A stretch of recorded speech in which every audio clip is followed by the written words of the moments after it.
My guest in studio today for Women on Air is Julia Thie. Julia Thie is a practicing acupuncturist. Julia, so pleased to have you come in. Thanks for having me. I'd like for you to orient our listening audience to acupuncture, what it is, essentially what it is, and a little bit about your training.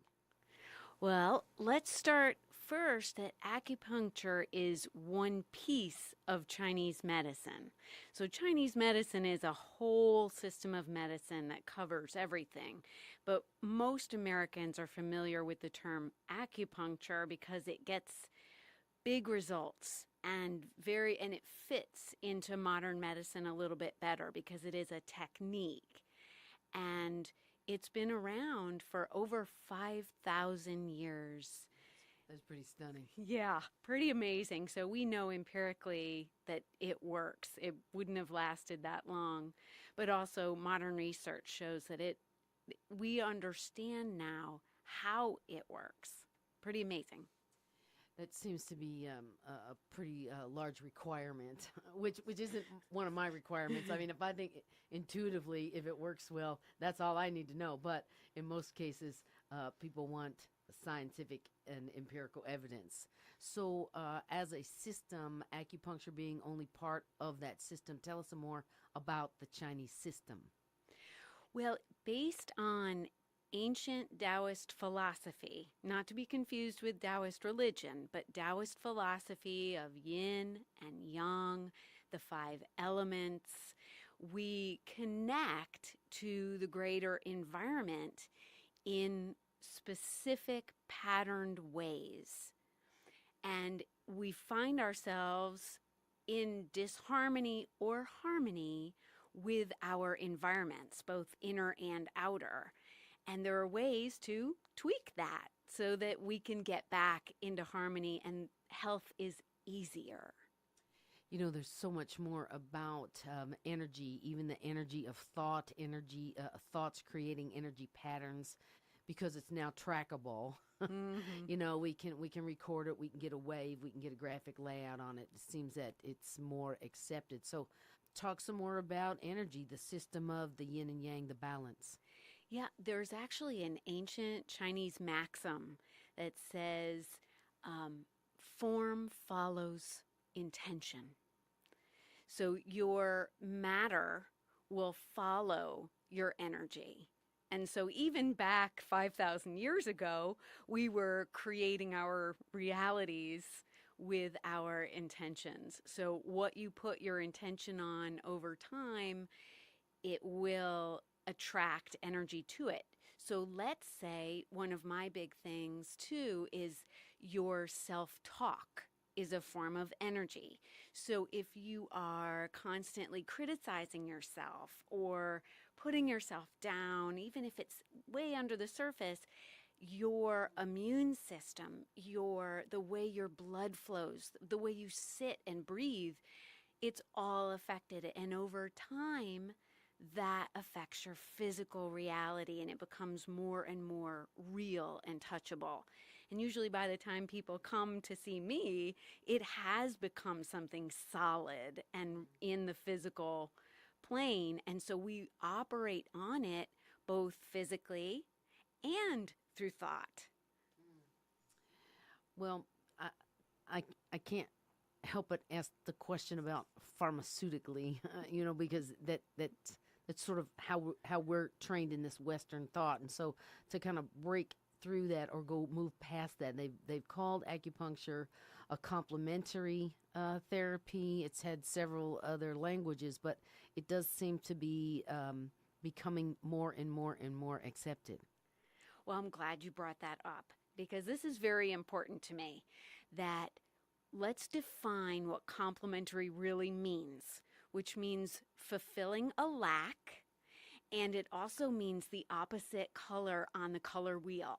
So I I am like not, that. me too, I'm not meant to be the same as an MD. I'm not even meant to think that way. I was trained to know all the physiology and all the pathophysiology and microbiology. I can operate in that system of thought, but I use my medicine outside of that. So it's very easy for me to get absorbed into modern medicine, but I think it would be a mistake and it would take the power out of what I do. It would lessen it. So instead, most acupuncturists do like to stay a little bit outside the grid and operate using the traditional methods. Okay, so I want to ask a question too. I think the first acupuncturist that I'm aware of who came into this area was Patricia Danda. Yes. And that was in the mid 90s, and that's when I started going to her. But I remember even at that time that she said part of her training in the state of Oregon that acupuncture was court ordered for drug and alcohol rehabilitation. Talk to us a little bit about that. Why would that come up? Oh, that's great.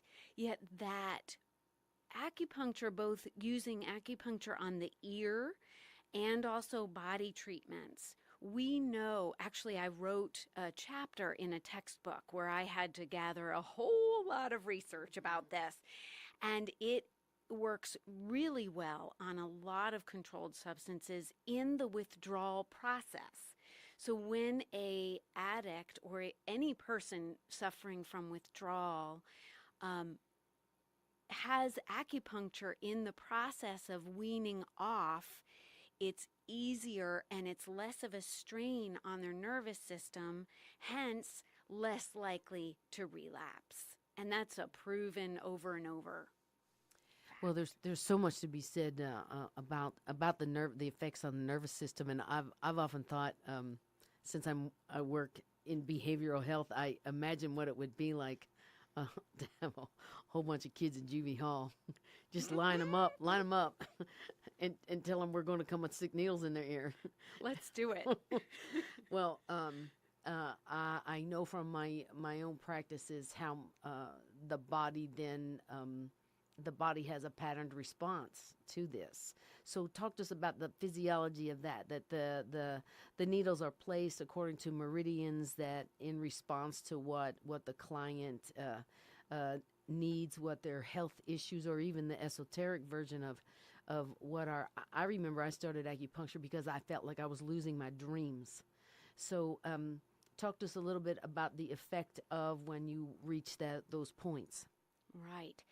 Well, first to say that we do not feel that there is a separation between the body and the mind at all.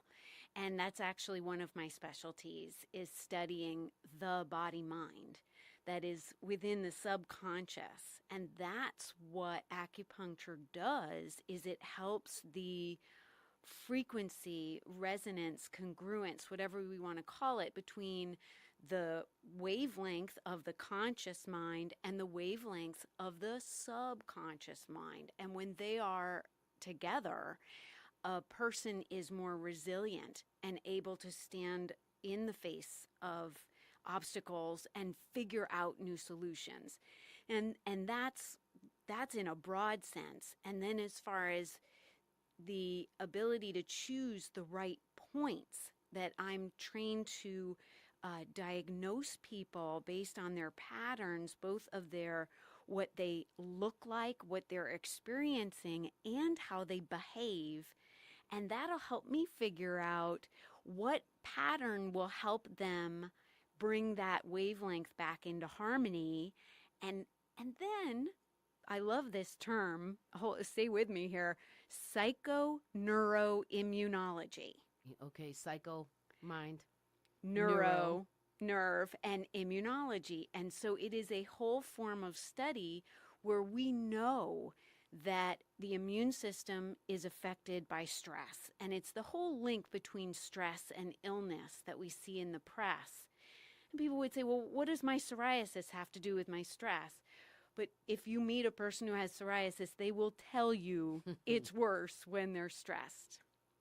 My guest today is Julia Thie in studio for Women on Air. We are talking about acupuncture, and we are talking about an upcoming event. She'll be joining us a little bit later in the show. Hope you enjoy that orientation to acupuncture, what it is, how it works, and some of the psychoneuroimmunology of acupuncture. Thanks for tuning in to Women on Air.